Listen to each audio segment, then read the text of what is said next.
to do it, and they simply had to come up with some sort of alternative that they felt the public would believe.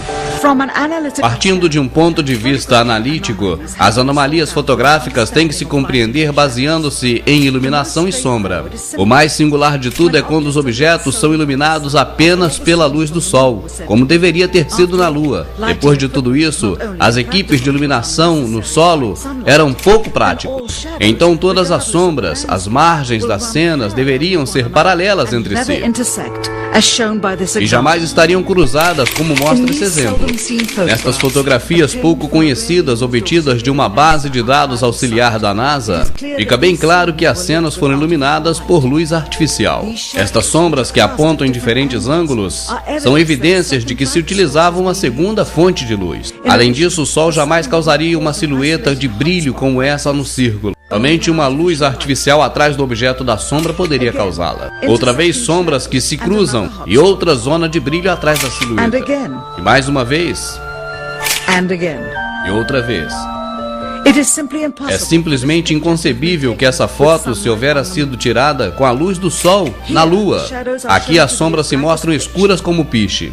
E sem nenhuma dúvida, aqui completamente na sombra, o astronauta se ilumina como uma árvore de Natal. Como pode ser isso? Ou essa, tirado do lado de sombra do módulo lunar.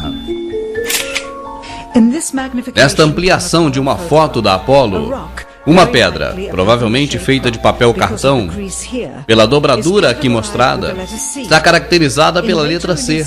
Em publicações posteriores da mesma foto, a letra desapareceu, provavelmente editada. Aqui essa cruz que serve de guia e é gravada diretamente no negativo do filme e que deveria, portanto, aparecer na frente dos objetos fotografados. Observe que ela aparece atrás do objeto que foi fotografado, claramente evidenciando que houve uma manipulação fotográfica. No módulo lunar visto atrás do astronauta, claramente alguém se esqueceu de criar uma cratera debaixo do motor, já que ele tem 10.000 libras de força de empuxo, já que essa cratera foi uma das preocupações da NASA nas provas feitas em terra. The fact that there's no blast crater under the LEM is one of the most conclusive pieces of evidence that I find supporting the hoax. A NASA temia que o módulo viesse a cair dentro de uma cratera que ele mesmo criaria quando descesse. E nessa ampliação parece que o módulo lunar apenas foi posto em cima. E observamos que não há um só grão de poeira lunar sobre a pata do módulo. To have a powerful rocket engine blast the surface of the moon, blasting away all of the dust, and then find footprints surrounding the lunar lander, that to me would be an impossibility. E o que aconteceu com as estrelas? Na Lua e sem atmosfera, deveria ser um espetáculo impressionante as estrelas. E sem dúvida, nenhuma rara vez foi mencionada, nunca, por nenhum dos astronautas em nenhuma das missões. É claro que criar um mural com todas as constelações devidamente colocadas em seus respectivos lugares no céu, sem dúvida, seria impossível de realizar com exatidão. Um simples astrônomo amador competente poderia ter detectado o menor erro nas medidas. A resposta? Não tocar no assunto das estrelas. Jamais. Na conferência de imprensa realizada imediatamente após a missão, essa foi a única pergunta a qual Neil Armstrong respondeu com falta de memória. Could you actually see the stars and the solar corona in spite of the glare? We were never able to see stars from the lunar surface or on the daylight side of the moon by eye without looking through the optics. I don't recall during the period of time that we were photographing the solar corona what stars we could see. I don't remember seeing any. Anos mais tarde, sem constrangimento algum, Michael Collins recordaria haver visto as extraordinárias estrelas descrevendo em seu livro Expedições à Lua. Parecia que a sua memória melhorava quanto mais velho ele ficava. Já que levaram 3 veículos à Lua, por que jamais levaram um telescópio? Se houvessem levado um telescópio, poderiam observar o longínquo universo, muito além do que era conhecido na época. Se houvessem levado a Lua, certamente seria o melhor local para captar galáxias desconhecidas.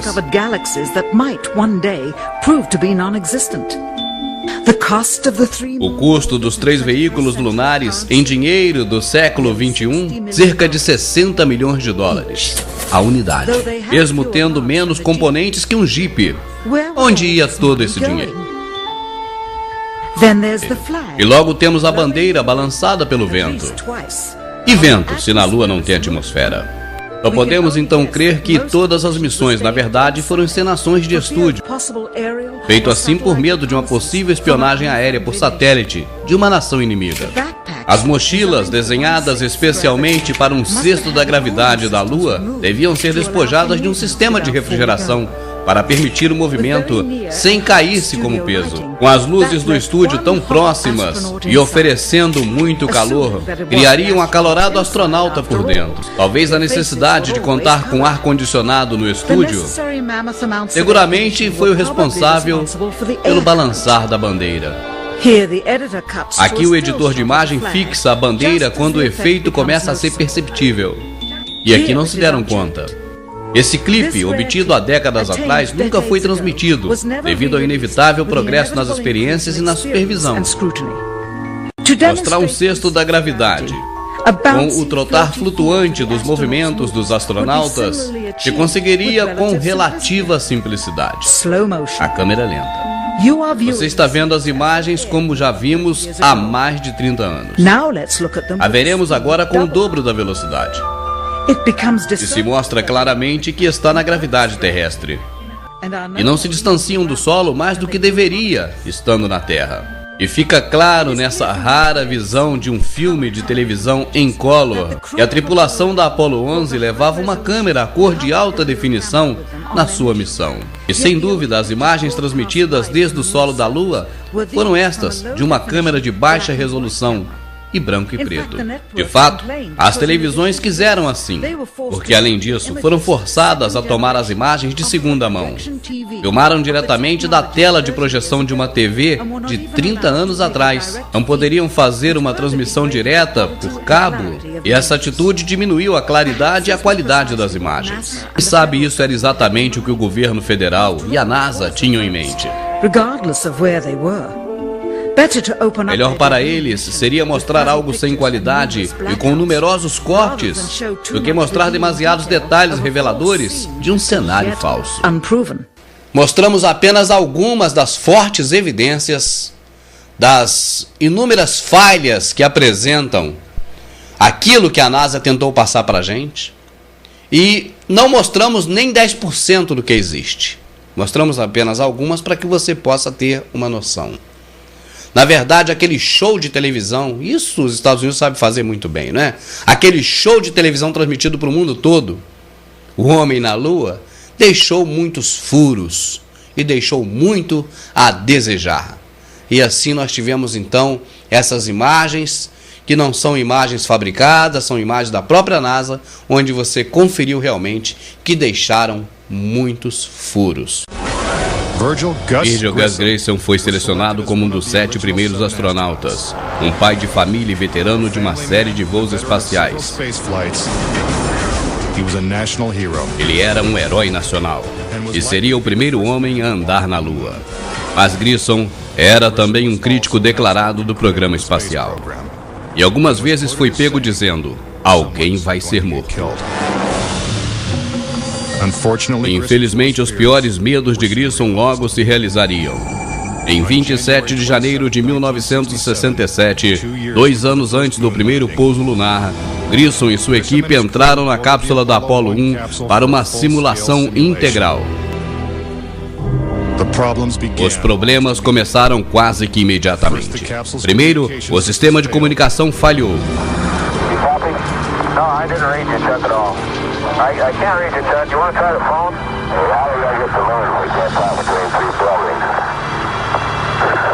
I can't hear us. I just Sem aviso, a cápsula explode em chamas, com os astronautas trancados lá dentro.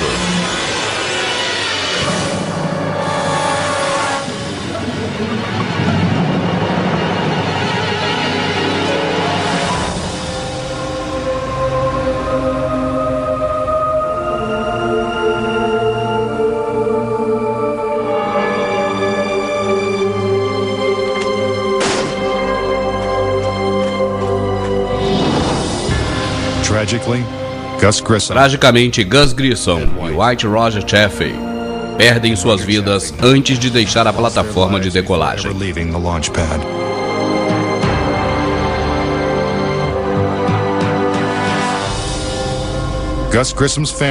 A família de Gus Grissom acredita que o incêndio da Apollo 1 não foi acidente.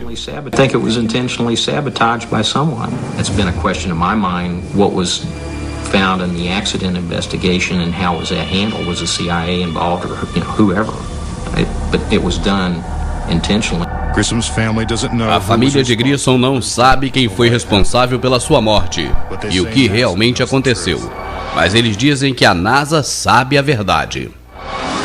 Gus gave his life for this program, and I feel like that it is up to NASA to come forward and give us a direct answer to what really happened. Teria Gus Grissom e os astronautas da Apollo 1 sido vítimas de um acidente? Ou foram silenciados porque sabiam demais? Você pode nunca saber. A causa do incêndio ainda continua um mistério, e a cápsula continua trancada em uma base militar americana. Mas Grissom não foi o único crítico da Apollo que teve uma morte suspeita e precoce. Thomas Ronald Byron foi um inspetor de segurança durante a construção da Apollo 1. Depois do incêndio, Byron testemunhou perante o Congresso que o programa Apollo tinha tantos problemas que os Estados Unidos jamais chegariam à Lua. Ele chegou mesmo a dizer que as suas opiniões o transformaria em um alvo humano.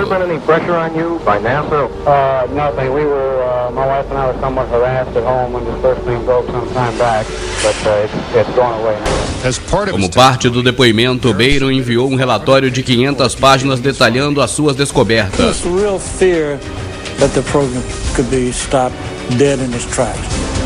Mas exatamente uma semana após o depoimento, seu carro foi atingido por um trem. Byron, sua esposa e sua filha morreram na hora. I believe that Thomas Ronald Barron was murdered because he had the truth to tell about the Apollo project. Os relatórios de Byron desapareceram misteriosamente e depois desse dia jamais foram encontrados. Mas o programa Apollo continuou, assim como a tensão das mortes precoces. Entre 1964 e 1967, um total de 10 astronautas morreram em acidentes estranhos. Essas mortes correspondem a surpreendentes 15% da equipe de astronautas.